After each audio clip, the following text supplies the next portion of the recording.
my dears, and welcome back to my corner of the internet. I'm Shannon, and today I've got another spoiler-free book review to share with you guys. And today we are talking about A Sorceress Comes to Call by T. Kingfisher. Now this is the second T. Kingfisher book that I've read. The other one was more horror. That one was called A House with Good Bones, which I really liked. This one is a retelling of a Grimm's fairy tale, The Goose Girl. Now, I wasn't super familiar with that story before I read this, but I had a vague idea of what it was about, and I was excited. I love retellings. I think they're great, and this one was great. From what I can tell, although I know I've only read 2 of her books so far, she seems to really have a, she seems to write a broad variety of different kinds of books. So I can't wait to read more in the future. Anyway, I'm going to briefly tell you about A Sorceress Comes to Call. I don't know if you can hear that, but somebody's mowing their lawn. Anyway, first of all, this book was a lot different than I thought it was going to be. I kind of thought it was going to be more of like an adventure story just based on the title, if nothing else. But it was quieter than that, and in a good way. I loved it. So basically, our main character here is a young girl named Cordelia. She's 14, and her mother is a sorceress. We don't know this right away, but very soon, and it's on the back, so I'm not spoiling anything. Anyway, we meet Cordelia. She's at church with her mother, and she is like, we know that there's something up. Because Cordelia, we're getting her thoughts, and she can't move, she can't talk, she can't sneeze, she can't do anything. She's bound by what she comes to tell us later that she calls the obedience, and it's sort of like a spell that her mom puts her under, where when her mom needs or wants to be able to control her daughter. So that's terrifying, could you imagine? And I mean, Cordelia's a sweet young girl. Like, there's no need to be doing this to her, even if she wasn't, but like, especially this girl. And we know that her mom, she's always up to something. She's always like scheming and trying to, from her point of view, make their lives better. So anyway, after a unfortunate incident in the town, the small town they live at, they end up having to flee, and like her mom's main objective is to find a rich man and marry him. So they end up at this like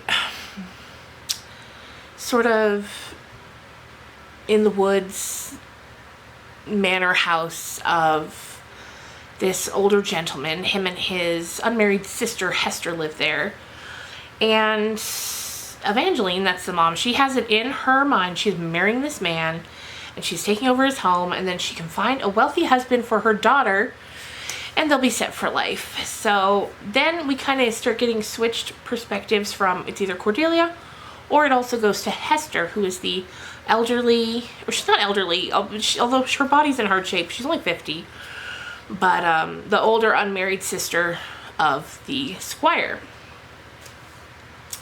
I think he's older than her, but she's older in general. Anyway.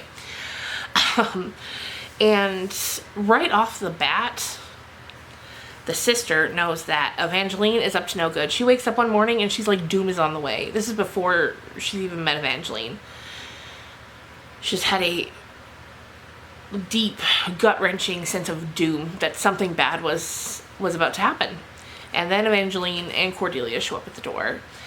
So from there, there's also a horse that's Evangeline's familiar, and so there's a lot of magic, and it's also in the world, like in our world, but in a version of it where they believe in like sorcerers.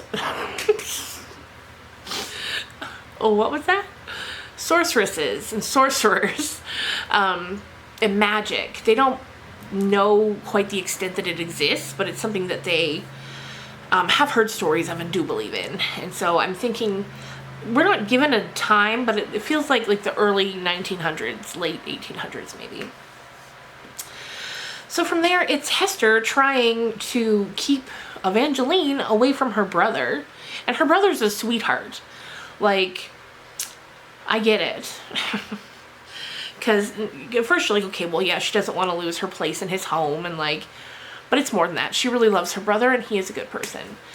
So it's just, it's her getting to know the daughter Cordelia and really liking her, and then, but also wanting to keep Evangeline as far away from her brother as possible. And I loved it. It's just the kind of book that's right up my alley. There's a lot of tea times. There's a lot of discussions. There's a lot of dinners. It's not a loud, busy, magical story. It's a soft, quiet one. And I loved it so much. I loved all the characters. I loved Hester. I loved Richard Evermore, who's a man that comes into it. I love the Squire, like Imogen, Penelope, so many great characters. And they were all just so likable. It was funny at parts. Like, there were a couple places where I laughed out loud. It was so good. So yeah, I would definitely recommend. I believe this comes out in July. June or July.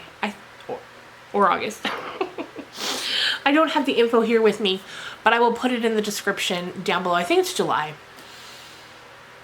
Or I think it's August. I think it's the beginning of August. You just look down there and you'll see. And I think a lot of people will love this. And yeah, that'll about do it for me for today, because I don't want to say too much and spoil anything. Next up, I'm going to be reading Big Swiss by Jen Began, I think her name is. It's actually a book I had bought for my daughter for Christmas, because I was looking, she also likes the weird books, so I was looking, found this one, so it had fairly good reviews. I saw Lala, like Kayla from Books and Lala had loved it, so I bought it for her, and she loved it, so I just borrowed it from her, and now I'm going to read it too. And that'll be the next video, book talk on Big Swiss. So yeah, I hope you guys are having a great day, and I will see you again really soon. Bye!